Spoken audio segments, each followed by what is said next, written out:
안녕하세요. 수험생 여러분. 어제 수능 치르느라 고생 많았고요. 어제 수능 시험 국어에 대한 분석을 좀 하겠습니다. 전체적으로 시험이 끝나자마자는 국어 시험이 변별력이 없었다 이렇게 얘기를 하고 있습니다. 근데 그 얘기는 최상위권 학생들한테는 좀 시험이 쉬웠던 게 사실이고요. 하지만 중위권 그리고 중하위권 학생들한테는 확실히 변별력이 확보된 시험이었다고 생각합니다. 그러면 세부 영역별로 좀 분석을 해보겠습니다. 9월 모의고사하고는 비슷했습니다. 최상위권 학생들한테는 쉬웠다고 느꼈을 것인데 중상위권 학생들이나 중위권 학생들한테는 9월 모의고사 비슷했을 것이고, 그리고 여러분이 봤던 이전 수능에 비해서는 쉬웠던 게 확실합니다.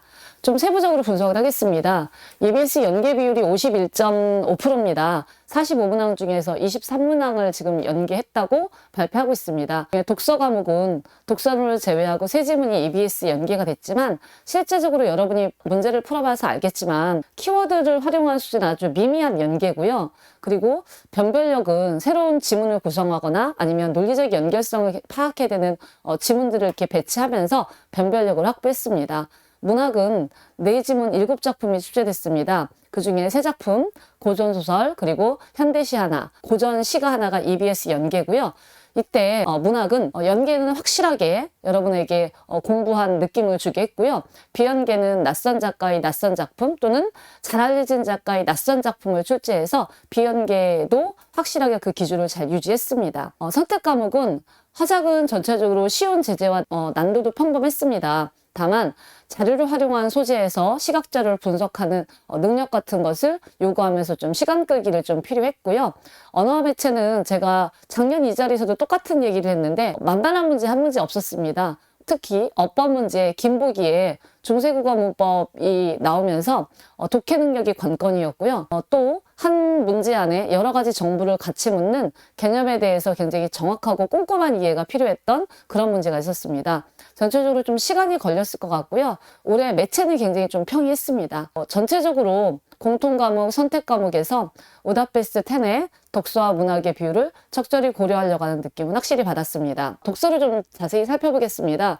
6월 모평보다는 쉬웠고요. 그리고 9월 모평하고는 조금 비슷했다. 6월과 9월 사이 어느 지점 그 중간 정도에 있었다고 생각이 되는데요. 학생들은 EBS 체감 연계율은 매우 떨어졌을 것이라 생각합니다. 우선은 9월 모의고사에서 봤던 어떤 문항 순서를 조금 뒤집어 엎었죠. 그래서 인문 주제 통합을 앞쪽에다 좀 배치했습니다. 6문제였는데요. 가지문은 EBS에서 박은식의 관점을 다루고 있는 지문이 하나 있었습니다. 그 지문을 좀 끌고 왔다는 느낌이고요. 나는 중국의 서양과학과 기술수용에 대한 여러 가지 관점을 비교대조하는 그런 지문들이었습니다. 이 지문을 읽고 나서 가장 어려웠던 문제가 7번 문항이라는 생각이 드는데요. 관점에 대한 정확한 이해도 필요했고요. 그리고 그 관점에 따라서 비교대조하는 그런 내용들이 많았는데요. 제가 가하고 나를 쭉 읽어보니까 이 안에서 제가 가지문을 보면 척삽하다, 고종이다, 개화당의 한 인사다, 유길준이다, 그리고 박은식까지, 또 대한자강의 주요 인사까지 다루고 있는 관점이 굉장히 많았습니다. 그리고 나에서는 앰프도 나오고요. 그 다음 청두수도 나오고요. 그 다음에 하여튼 이렇게 입장을 나열하는 관점들이 굉장히 많았는데, 거기에다가 7번 문항을 풀려고 하니까 여기에 이중부정 논리를 다루고 있는 그런 문장들이 구성되어서 수험생 입장에서는 굉장히 까다로웠을 것이라는 생각이 듭니다. 기술지문입니다. 확산모달의 노이즈 제거에 대한 기술지문이었는데요. 10번 문항이 내용 전개 방식 문제치고는 참 참신했다 이런 생각이 들고요. 그리고 11번 문항이 설질은 되게 쉬워 보이지만 복잡한 조건을 바탕으로 하는 추론이 좀 필요했던 그런 문제였습니다. 가장 수험생들이 어렵다고 느꼈을 문제는 13번 문항이라는 생각이 드는데요. 보기에 A 단계가 순확산 과정일 수도 있고 확산 과정일 수도 있으므로 각 과정에서 A 단계의 결과를 예측할 수 있어야 되는데 이게 좀 어려웠던 문제라는 생각이 듭니다. 그리고 거기 안에서 여러분 3번 선지하고 혹시 5번 선지를 유심히 보면 3번 선지의 서술어가 입력되었군, 5번 선지가 입력되었겠군이라는 서술어거든요. 그래서 이거에 대한 좀 차이를 명확하게 인식하고 답을 찾았어야 문제를 풀 수 있었습니다.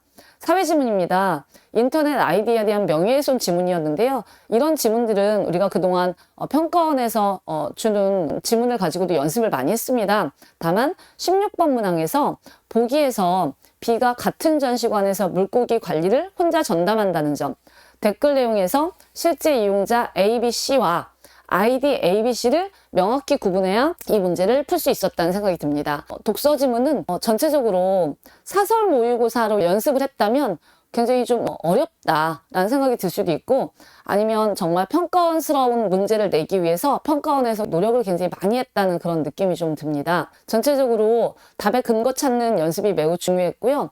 선택지 문제가 요구하는 사고나 독해 방식, 평가원에서 요구하는 그런 사고 방식이 잘 갖추어진 그런 문제들이 구성되었다고 생각합니다. 문학입니다. 확실히 문학은 연계 공부 잘했으면 확실하게 그걸 느낄 수 있고, 그리고 비연계는 낯선 작가 그리고 또는 잘 알려진 작가의 낯선 작품을 통해서 여러분에게 변별력을 확보하려고 했다고 생각이 듭니다. 고전소설 정을선전이 나왔는데요. EBS 그대로 거의 복구를 했습니다. EBS 부분을 앞뒤를 엮어서 공부를 하고 인물에 대한 전반적인 분석을 한 친구라면 여기에서 굉장히 많은 시간을 세이브할 수 있었을 것이고요. 그게 아니라면 첫 번째 문단이나 두 번째 문단 줄거리를 통해서 그 앞에 줄거리와 그 다음 첫 번째, 두 번째 문단을 통해서 인물에 대한 좀 사건, 그리고 말하기 방식, 성격 같은 걸 좀 잡아내고 시작을 했어야 됩니다. 20번 문항이 보기로 주어졌고, 그리고 사건의 선후관계를 파악하는 점에서 좀 지문을 읽어내는, 작품을 읽어내는 좀 힘이 필요했고요. 갈래복합입니다.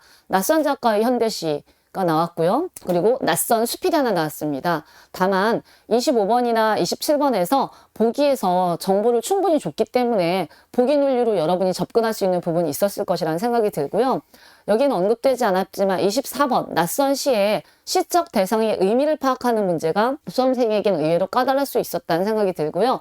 27번 문항은 작은 따옴표 친 부분이 맥락 파악하는 부분이잖아요. 그래서 다시 지문 본문으로 돌아가서 읽고 판단해야 되는, 그래서 2번이나 3번 선지 같은 걸 좀 조심하고 답을 찾아내야 됐을 거라는 생각이 듭니다. 그리고 현대소설입니다. 이청준 소설 벌써 한 수능 양치가 한 5번 정도 그 텀을 두고 지금 출제하고 있는 것 같아요. 그 기출문제에 이청준의 황홀한 실종이라는 작품 아마 풀어봤을 겁니다. 그 소설에도 보면 겨드랑이에 파마늘이 돋는다라는 어떤 구절들이 이렇게 등장하면서 그것이 가지고 있는 상징적 의미가 무엇인가가 보기에 이렇게 제시되는 기출이 있었잖아요. 이청준 소설의 작가 작품의 특징이 그래요. 이렇게 사변적인 내용을 좀 다루고 있다 보니까 소설의 내용이 좀 낯설다라는 생각이 들지만 그 문제도 보기에서 힌트를 줬어요. 그래서 배꼽이 없어진 것의 문학적 의미가 무엇인지에 대한 보기 힌트를 가지고 이렇게 접근했다면 낯설지만 크게 어렵진 않았을 것이라는 생각이 듭니다. 그리고 고전시가입니다. 간민가는 EBS를 그대로 거의 복구를 했기 때문에 별로 변별력 확보 못했을 거라는 생각이 들고요. 그리고 낯선 비연계 사설시조도 지문 읽는데 어려움이 없어서 제가 봤을 때 올해 고전시가는 아마 이 4개의 영역 중에서 난도는 좀 가장 떨어졌을 것이라는 생각이 듭니다. 그리고 선택 과목입니다. 화법과 작문은 시간과 역시 정확도가 좀 필요했고요. 39번 문항입니다. 의외로 39번 문항이 5번 선지에 보면 찬반 의견은 학생들을 대상으로 하는 것이지 동문 선배들을 대상으로 하는 것이 아니다라는 부분을 좀 명확히 알고 있었다면 답 찾는데 크게 무리가 없었을 거라는 생각이 들고요. 40번 문항은 어렵진 않았습니다. 그렇지만 가지문과 나지문을 연계해서 답을 찾아내다 보니까 좀 불편하고 까다로운 문제였다는 생각, 시간 끌기 용으로 좀 까다롭다는 생각이 들고요. 가장 많이 오답이 생길 거로는 45번 문항으로 봅니다. 초고를 읽고 그리고 그 자료 활용의 적절성을 묻는 문제예요. 그래서 도표도 나오고 그래프도 나오고 하잖아요. 그래서 답의 선지 구성을 보면 연습은 많이 했습니다. 저희가 그동안 평가원 문제를 통해서 선지의 앞뒤 부분 연결이 지금 잘 되지 않은 답을 찾아내는 그런 훈련이 좀 잘 됐다면 문제의 답을 찾을 수 있었을 겁니다. 그리고 언어 매체입니다. 제가 작년 이 자리에서도 얘기했습니다. 중세국어 문법부터 시작해서 만만한 문제, 문법 문제가 없었습니다. 그래서 35번, 36번 문제가 긴 보기를 읽어내는 철저한 독해가 필요했던 문항이고요. 37번 문항은 그동안 평가원에서 하나의 문제를 가지고 여러 가지 지식을 같이 묻는 문제가 보통 문장 파트에서 나왔는데 이번엔 단어 파트에서 나왔습니다. 도움이어, 다이어, 필수 성분, 반이어 등 전체적으로 한 문제를 가지고 이렇게 단어 파트에서 종합적인 지식을 요구했던 문제가 나왔습니다. 가장 주의 깊게 봐야 되는 문항이 39번 문항입니다.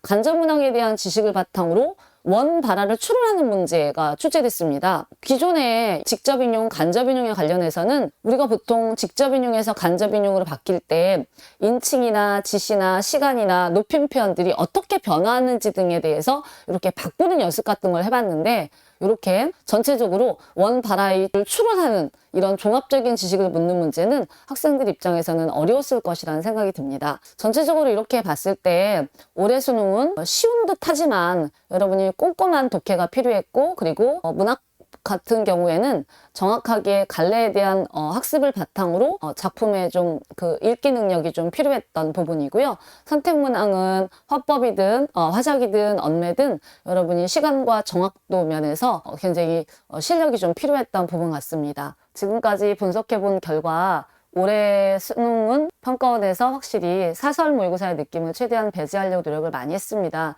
그리고 연계 공부를 하는 학생들에게는 연계임을 확실히 느끼게 해주었고, 비연계에 대한 공부를 끊임없이 할 것을 지금 요구하고 있습니다. 연계 공부와 비연계 공부를 통해서 수능 공부를 할 것을 요구하고 있는 시험이었습니다. 지금까지 2025 수능 분석을 마치겠습니다. 감사합니다.